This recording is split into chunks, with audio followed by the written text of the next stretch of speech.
What was that other show? We were talking. I was talking. McMillan and Wife. McMillan and Wife. A Quinn Martin production. There's a nice name. That's the good old days, right? McMillan and the bitch he has sex with. Just end wife. McMillan and the girl he's with tonight. McMillan and still friends. McMillan and ex-wife, but still on good terms. A Quinn Martin production. Or Banachek. Banachek. What was the pitch meeting for that show? Okay, it's going to be great. Wait, this guy works for an insurance company. Hold on, I got to go backwards. Wasn't Rock Hudson McMillan? Yes, he was. Ah. Gay guy. And he was always, very loving with Susan St. James, who was wife. She played wife. Wife. And they would solve crimes together. Ugh, what a nightmare that would be. What are you doing? It probably started out, why aren't you home yet? I'm working. Why can't I come along with you? Right. She probably didn't believe him and then had to tag along. I'm McMillan. I'm a cop. I got work to do. I'm the guy. I'm your wife. I'm the guy. I should be by your side supporting you and solving crimes. Oh. Ugh. One of these days you're going to turn me gay, woman. Oh. I'd rather have AIDS than take you along. Oh, I do? On tonight's episode, watch McMillan's T-cell count drop. McMillan and wife try to track down his T-cells. Tonight's episode, butt sex for murder. For murder. Banachek was, what was his name? The actor? Can't remember. That would be George Papard. George Papard, who later went on to the A-Team. Yes, George and Papard. Breakfast at Tiffany's. And Breakfast at Tiffany's, yes. George Papard was Banachek, and the plot was he worked for an insurance company, and he would go around trying to find missing insured stuff. What a great show. Always with a drink and a cigar.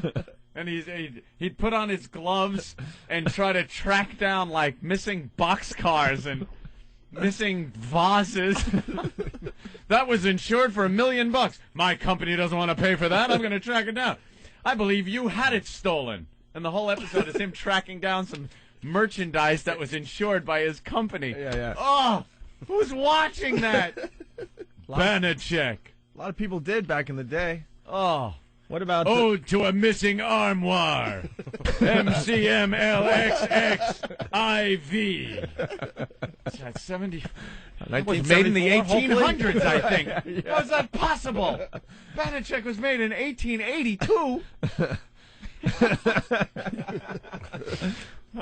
We didn't even know we were going to do this today. We just were goofing around before the show. I loved it, though. Well, when you said recipe for murder. Recipe for murder. With the cheesy graphic. Now it's all about flash, You watch a TV show, the opening credits get awards now. Because they're all done. It's a CGI and very flashy. That was like typewriter-written stuff superimposed on bad stuff they cut out of episodes. It was all shaky. You'd see the recipe for murder, and it's shaking on the screen. What does that say? What? Loved it. Grew up watching all that Quinn Martin crap. Let's go to Jim in North Carolina. The streets of San Francisco. Yeah. And there's a guy, Carl Malden, who just did not belong on TV. Another guy that didn't belong on TV. Big alcohol-ravaged cauliflower nose. Oh, then Michael Douglas was on that one. That was his first big break before he started hitting colored people in the balls with golf balls and laughing about it on the golf course. The streets of San Francisco. Tonight's episode, faggot murder. Come on, it's San Francisco. MCMLXX Spam V. 1975. Running around the streets of San Francisco solving gay crime.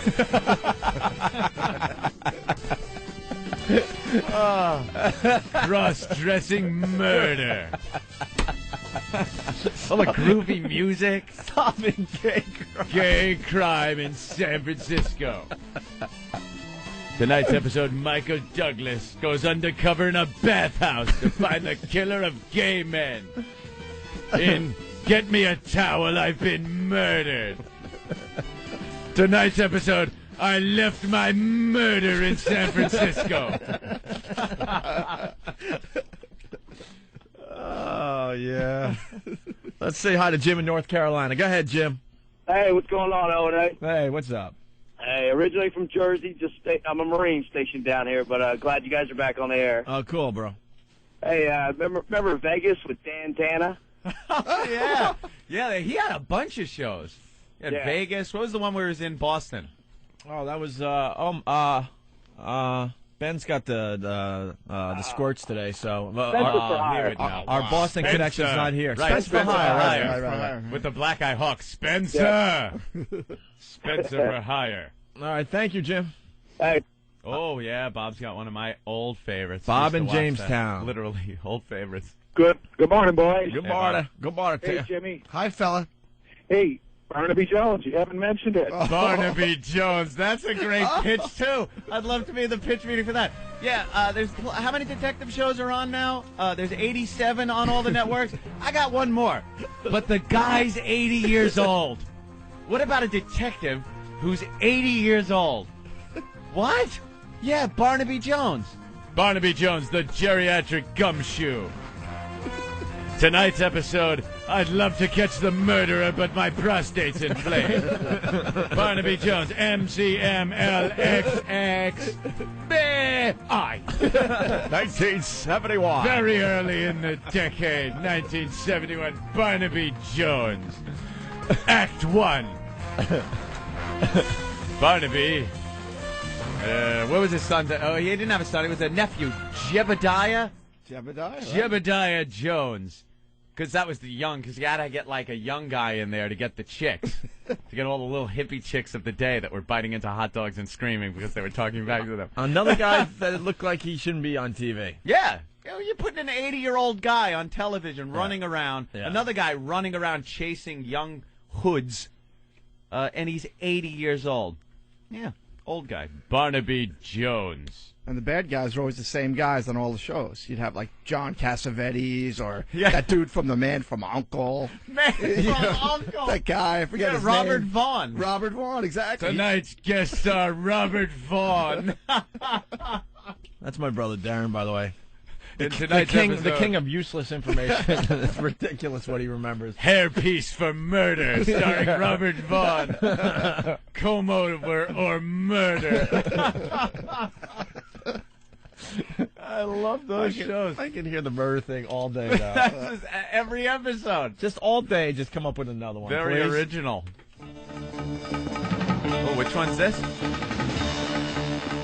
I don't know this one. This says the girl from Uncle, not the man from Oh, jeez. Thought I was going to hear one of the classics. The girl on her uncle. That stinks. Was that an actual TV show? Barnaby Jones. Let's go to Wayne and Tonight's PA. episode, was Hold it on. murder or did I just forget? Wayne, what's up? Hey, what's going on, guys? Hey. Hey, you're missing one. Don't forget Hawaii 5-0 there. Book them, Dano. Yeah, that was a good one. That was another Hawaii. one when they had those stupid car phones there. It was like a receiver from a rotary phone there. Just yanked it out the window. Yeah, they would pull like regular phones and they'd be in their car talking on the phone. But as a kid, it was like, this is the coolest guy ever. I used to think Mannix was like the coolest guy ever. Detective, womanizing, kind of drinking, smoking, and that $100 a day plus expenses. It's just like, God, he's raking in some heavy-duty cash. Beginning, he's running across that bridge. Someone's chasing him. Not afraid to run, Mannix. Mannix. Run away for murder. Oh, yeah. Real jazzy. They'd always end up trying to get information in those lounge-like, lowly lit clubs with the red candle on the table and the big button-tuck red couches. They'd sit down with the martini. Spill it. Spill it. All right, Mannix. Yeah, I was there, but I didn't do it, I swear. Right. All right, you lousy hood. Go. Take a walk. He's got enough info. Well, what time is it? 3 o'clock? I made $100. I can go home and go to sleep now. Mannix. Barely ever worked. He's on the job like 2 hours a day. That's enough. I'll solve the murder tomorrow on Manic. MCMLXX. VI. 1976. Oh, very good. You also had Harry O, which was like a Mannix light. Harry O. Yeah. Right. And that was, what the hell was his name? David Jansen. David Jansen. He died early from. Yeah. He probably lived a life when he Lived was the off life he the was air. portraying Yeah. on television. Yeah, David Jansen from The Fugitive.